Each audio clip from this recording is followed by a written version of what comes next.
Woodlands Association and some of the benefits. I can talk first a little bit about Community Woodlands Association. We've been on the go since 2003. We have approximately 200 members scattered across Scotland, and the role of the association is to represent these groups. All of our directors are drawn from these groups. We don't employ much in the way of staff. There's me supporting John Hollingdale, the chief executive. We have an administrator, communications person part-time.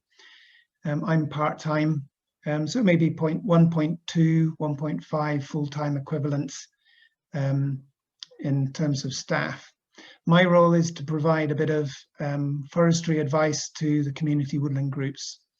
Some of our support is, well, most of our support is free to these community groups, but where they have funding, some of it we take on as consultancy work, and so we sort of turn the money around within the organisation that way.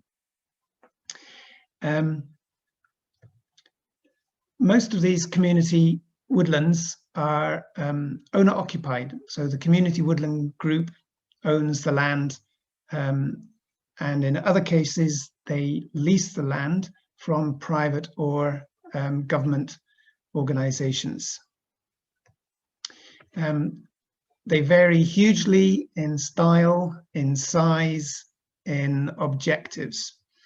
Caraifran Wildwood project is probably about as far from any community as you can just about be, almost, in the Scottish borders, but it is very much a people's project to look at wilding a historically grazed landscape, grazed by deer, sheep, goats, feral goats. It is now looking something like this after not so long a period, but a lot of investment by the community in terms of people power planting trees, both contractors and volunteers, good fencing, good deer management, a little bit of flack for chasing feral goats around the place and displacing feral goats, but otherwise it's been a very, very successful project in terms of getting trees, native broadleaves, back into the southern uplands landscape. At the other frame, I suppose, in similar scale, nearly 700 hectares, is the North West Mull Community Forest. This is Forestry and Land Scotland, was Forestry Commission, Forest Enterprise, essentially a Sitka spruce plantation, where the Northwest Mull took it on to try and do a bit more for the community than the government foresters could do. Their first job was to work out an agreement with a timber company to get the infrastructure in there, to get some of the timber felled, get it to a pierhead, export it from the island, generate some income to put back into developing the woodland project itself. They now also have 9 or 10 forest crofts. So these are established rather like an agricultural croft, but instead of sharing management of the moorland or the wintering or grazing, upland grazing, you share the responsibility for looking after the forest. And your croft is, embedded in the forest as a forest community. At the other scale, urban woodlands in Glasgow, little pocket-size woods that are used by a lot of people all the time for a lot of different purposes. And equally, we have community members that don't own land so much as have a sort of philosophy of engaging people in the management and care of the community land, of the green space around them. So it's more like a community of interest or a forest of philosophy. Something that's a bit more like Colliston, Slains type of approach, 12 hectares on the coast, up on the Murray coast. So this is the Findhorn Bay Hinterland Trust. The land is owned privately, and the Hinterland Trust have taken a lease on the management of it. They organise volunteer parties, they do edible gardens, beekeeping, wildlife ponds, wood fuel, events, talks, walks, etc., and woodland burials. So huge range. That's carbon sequestration for you. So yeah, a wide range of objectives according to the community. I think the key of all of these community groups is that it's not so much about the trees, it's about the people.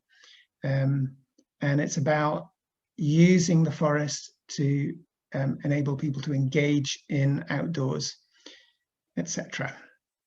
And as I go along, we can hear a little bit more about some of the ways that these community groups have succeeded.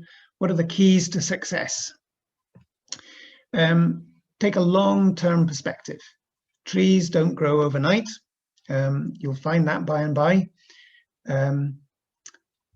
But you know, they can grow while you're not looking, and chances are you'll turn around one day and whoa, there's a whole forest there where you once thought you were just planting trees. But start people young. You know, you've got to grow the people along with the trees.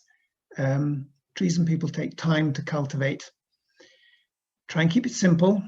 And yet some of these community woodland groups are producing multiple projects from within them: forest schools, green burials, firewood, etc., over relatively small areas. But initially, keep it fairly simple. Do the planning. You know, use your environmental site classification if you're starting from scratch, or even if you're not, do the surveys to find out what you've got. Where are people going? What plants are growing where? What the wildlife's doing? Where are the badger runs, etc. Get a good feel for the place before you start putting trees into the ground.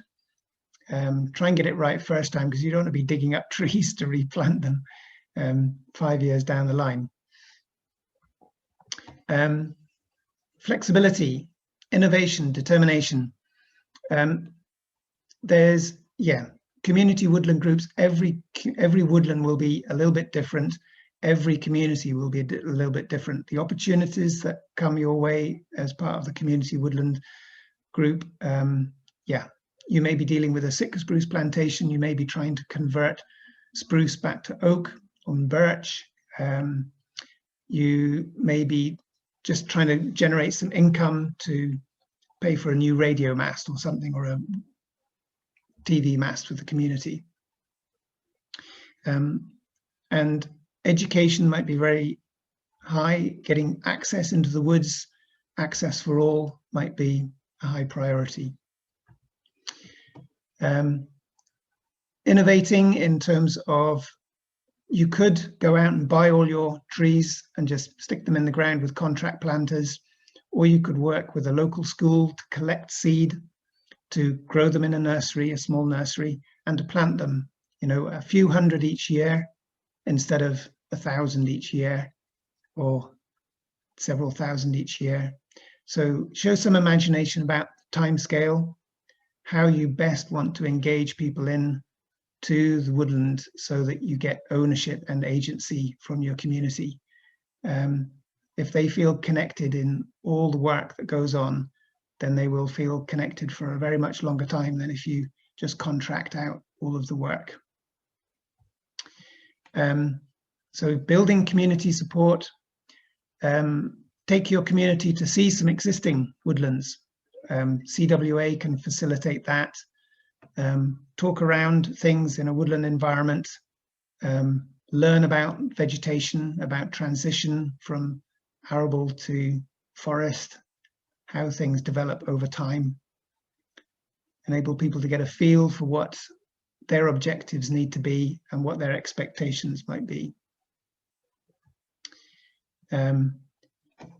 You'll get community support if you deliver on what you say you're going to do, and the funders will stay with you if you deliver to the funders' requirements. Get the paths in, get the trees in, keep the paths well maintained, keep the access open. Celebrate success when you've completed that footbridge and got the new path in there, wheelchair accessible, etc.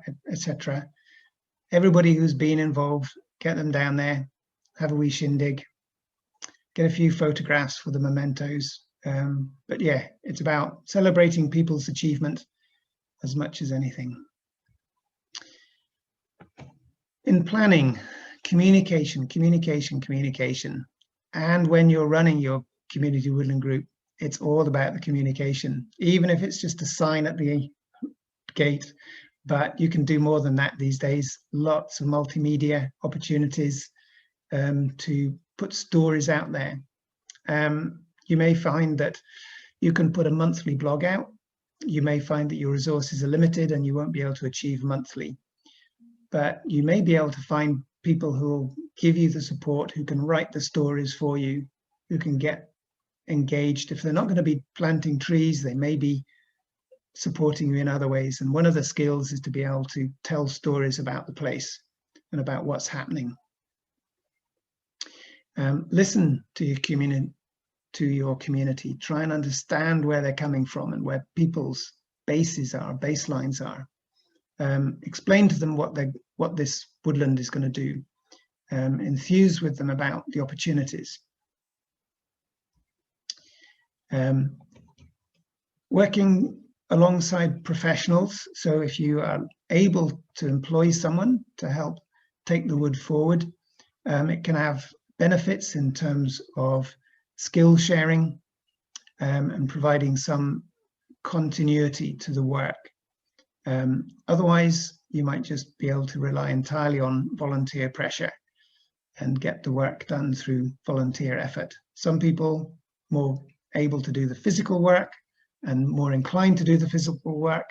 Others able to do the administrative side, do the directors, do the fundraising, etc. But work alongside each other so that you establish good relationships and good support within your community, and establish those supports, those networks across the Community Woodland Group with professional foresters, with the grant funders, Scottish Forestry, etc. Another example of volunteering and innovation, and also about skills sharing, developing the skills within a community. If people haven't learned to use a strimmer before, train them up to use strimmers to clear the path side edges or to strim around trees without debarking the trees at the same time. Doing things in a piecemeal way or in a focused way. Woodland Trust have offered trees to a number of community groups, and you can take the availability of free trees to get trees into the ground. They are getting better at finding local provenance for you.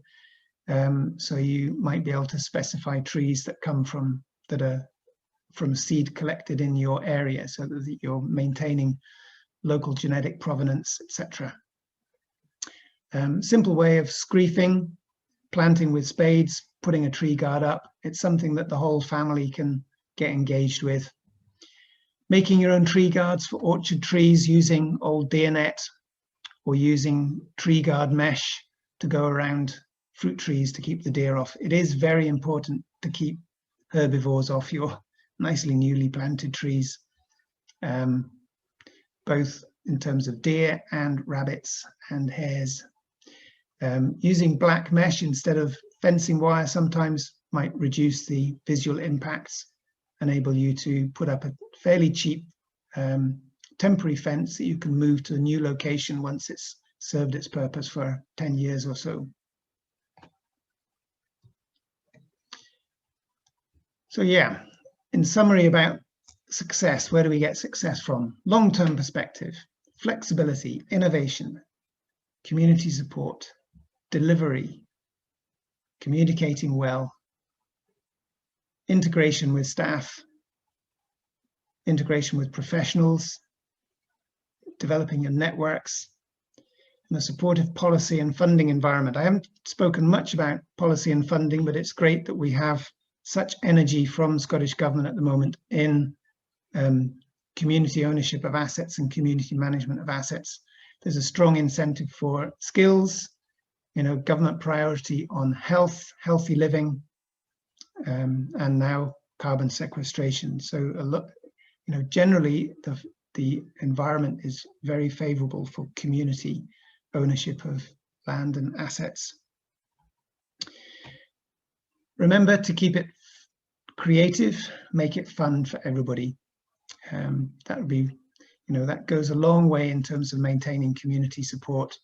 These are both images from Dunnet Forest, and you're in a coastal environment. You've got lots of sea drift material to draw on to make your totem poles or whatever, develop your artwork.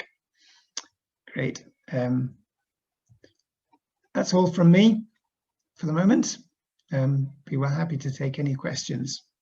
That's our website. There's lots of resources on the website, and if you want to go to our website, it is something like, if I can find the Community Woodlands Association, here we go. This is the Community Woodlands Association page on information sheets. If you go to the resources page in CWA, there's lots of information sheets about how to get started, how to develop your plans, etc. Okay, over to John. Excellent. Fantastic. That's really good as well. Thank you very much, Piers, on that. That's it's